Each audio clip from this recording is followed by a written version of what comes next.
आपका news pilot MP में और मैं हूं आपके साथ फलक ज़ारा। आइए बढ़ते हैं आज की कुछ खास खबरों की। इंदौर में बंद हो चुकी मिलों का अपना स्वर्णिम इतिहास रहा है, लेकिन दुर्भाग्य रहा कि मिलें एक एक कर बात होती चली गई और मजदूर आज तक अपने पैसों के लिए भटक रहे हैं।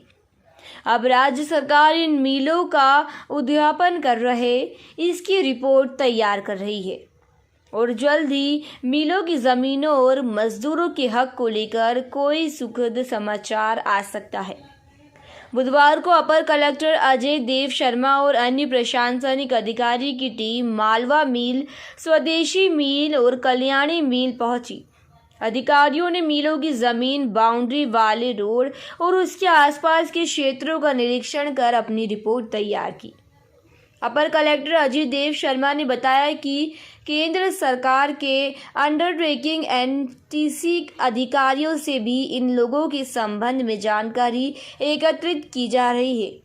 इसकी रिपोर्ट सरकार को भी भेजी जाएगी। सर, आज मिलों को लेकर कलेक्शन हो रहा है, क्या है? कल्याण मिल, स्वदेशी मिल और मालवा मिल, इसके संबंध में मध्य प्रदेश शासन के द्वारा अद्यतन स्थिति की जानकारी चाहिए गई है।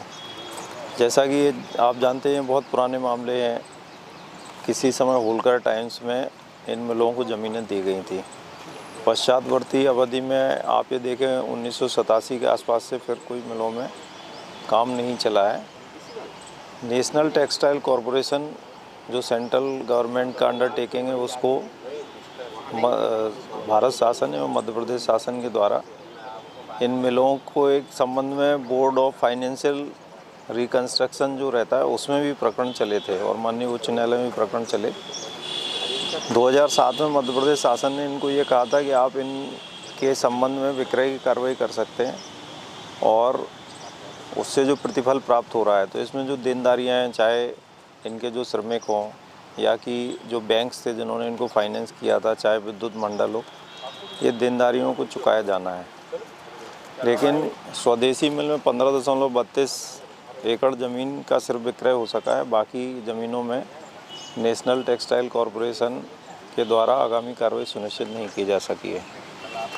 इसमें जो क्वाजी जुडिशियल प्रोसेस है बोर्ड ऑफ फाइनेंशियल रिकंस्ट्रक्शन का और माननीय उच्च न्यायालय का, जो मामले चले हैं और वर्तमान में जो कार्रवाइयाँ संचालित हुई हैं, उसकी अद्यतन स्थिति की जानकारी हमें अभी तक क्या क्या हो चुका है वो भेजना है। हम एनटीसी से भी जानकारी ले रहे हैं।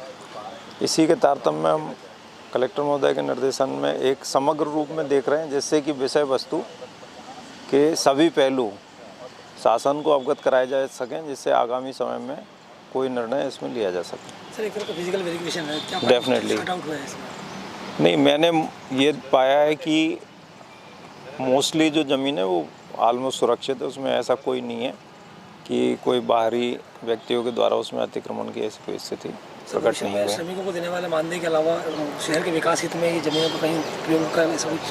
ये निश्चित रूप से उसी की एक कड़ी है, एक प्रक्रिया है। बाकी वरिष्ठ स्तर से निर्णय लिए जाएंगे। फिलहाल के लिए बस इतना ही और लगातार खबरों के लिए बने रहे न्यूज पायलट एमपी के साथ। नमस्कार।